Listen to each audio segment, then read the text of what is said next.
Bonjour Judith. Est-ce que Bonjour, vous êtes Cyrielle. avec nous? Génial, on vous entend. Merci beaucoup d'être sur notre antenne aujourd'hui. Alors vous avez bien évidemment écouté scrupuleusement notre émission, écouté Daniel Lévy, et on voulait savoir quel était votre regard sur tout ce qu'on s'est dit. Alors bonjour Daniel Lévy. Bonjour. Vous êtes là. Je pourrais dire très enchantée. Voilà, je suis là. Alors je voudrais dire très enchantée, mais alors c'est curieux, on s'était rencontrés une fois, c'était dans un train qui allait à Grenoble. Vous alliez faire un spectacle, voir des amis, je ne me souviens plus très bien. Et nous avons parlé dans le train comme ça, de manière très informelle. Alors déjà, là, ça fait quelques années. Donc, déjà, si c'est l'anecdote à laquelle je pense, c'est très marrant parce que, juste pour rigoler comme ça, en fait, j'allais à Genève et il y a eu deux concours de circonstances qui ont fait que je me trompais de voie. C'était pas la bonne voie, mais j'étais sûr que j'étais sur la bonne voie. Et j'ai vu le G, comme quoi c'était confirmé que j'allais à Genève, mais c'était pas Genève, c'était à Grenoble. Et j'étais déjà comme ça, affalé sur le train, sur la banquette. Et le mec passe, il me dit « Oui, billet, s'il vous plaît ». Je fais « Oui ». Il me dit « C'est pas bon. Vous allez où ?» Il me dit donc je dis « Je vais à Genève ». Il fait « Vous n'allez pas à Genève, monsieur ». Et donc, je me suis retrouvé ma sœur. Je vais aller chez ma sœur. Elle s'est arrangée pour qu'on vienne me récupérer. Je suis sorti à la première sortie. Et un mec est venu me chercher en voiture. Avec une voiture, j'ai eu peur, quand j'ai ouvert la porte, qu'elle me reste dans la main. Et j'ai compris après pourquoi j'étais venu dans cette voiture. Parce que une heure après, je me retrouvais chez lui. Je sais pas pourquoi. J'étais en train de manger des gâteaux. J'avais rien à foutre là. Et ce mec-là, je l'ai payé pour qu'il m'amène à Genève. Incroyable. Et vu ce qu'il vivait, c'était pas mirobolant. Ouais. Mais lui, le mec avec la banane et tout ça, bien sûr. Hyper content. Mais je vous dis, la voiture, j'ai failli la... Et donc, j'ai compris qu'en lui donnant un peu de sa parnassa, vous savez, la parnassa, c'est un cheminement qui fait que c'est envoyé d'en haut, mais nous, on est juste des messagers, des chaliards, comme on dit, des intermédiaires. Bon, je m'étais trompé, mais par trop de concours de circonstances, j'étais arrivé à Grenoble chez lui. Donc, j'ai donné de quoi qu'il vive. Vous voyez ce que je veux dire? Il fallait que vous passiez par là pour rencontrer cette personne et jouer un rôle dans sa vie. Donc je pense que c'était dans ce train-là. Absolument. Affirmatif. Ça, je me souviens. Et alors, c'était incroyable parce que justement, donc, vous étiez un petit peu dans tous les sens, mais surtout, on a sympathisé comme ça très naturellement. Oui. Et donc, c'est le premier caractère qu'on retrouve là, d'ailleurs, avec Daniel Lévy, la facilité avec laquelle il a rencontré ce coup de cœur. Voilà, tout d'un coup, comme ils se sont mis à chanter tous les deux, très beau moment musical, mais on sent la générosité vraiment de Daniel Lévy et l'accès facile, donc cette idée qu'il n'est pas au-dessus des autres. Moi, je trouve que vraiment ce qui ressort de toute cette interview, d'abord et avant tout, c'est l'humilité. On sent qu'il y a quelqu'un qui est humble. Et puis cette idée sans me vanter, en plus, sans me vanter, je suis humble, sans me Et il a de l'humour, comme il l'a démontré dans l'émission, parce que vous avez.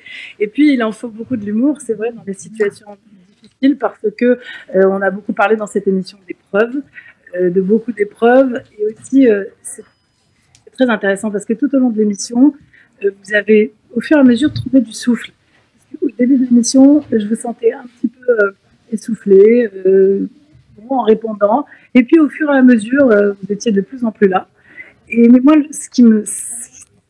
en fait, j'ai compris cette histoire de souffle quand vous avez dit qu'un de vos kiffs du moment, c'était le match de boxe. Et je trouve qu'il y a quelque chose chez vous de boxeur. Dans un match de boxe, pour la vie, se battre, il faut y aller, on n'a pas peur des coups. C'est incroyable. Alors, très souvent, avec les invités, je pense à un personnage public. Alors vous, évidemment, ça s'impose, c'est Moïse. Mais Moïse, je trouve que c'est une autre phase de Moïse. C'est le Moïse qui doit se dépasser toujours. On se rappelle qu'au début, il ne devait pas parler parce qu'il se sautait. Et puis finalement, c'est quand même celui qui va devenir le porte-parole. Dieu lui en fait voir quand même de pas mal. À la fin, il va ne pas le laisser entrer en terre d'Israël après tout ce qu'il a fait, j'ai envie de dire. Ouais. Et il n'y a pas non plus que Dieu, il y a le peuple. Ce peuple-là qui est absolument ingrat, qui lui aussi lui en fait voir de toutes les couleurs. Ah ouais. Et malgré tout, alors il les engueule, bien sûr. Mais malgré tout, il est là, il les encourage. Il est un avocat. De les rattraper. Il est un avocat pour eux. Un excellent avocat, voilà, c'est la parole. Et je trouve que vraiment, on a là Daniel Lévy Alors là, vraiment, vous incarnez tellement bien tout ce côté-là. Le fait que vous êtes un bel ambassadeur de l'optimisme, dit Cyrielle. Je trouve que ça vous va très très bien. Bon, vous avez beaucoup parlé de la vie, y compris même d'ailleurs dans les chansons que vous aimez, The Secret Life.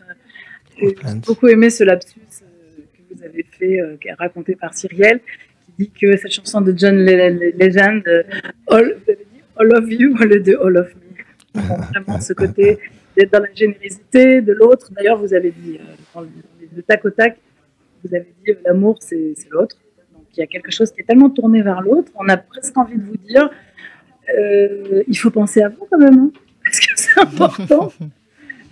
Ben, quand je dis l'autre, j'attends de voir dans le regard de l'autre ce que je reflète.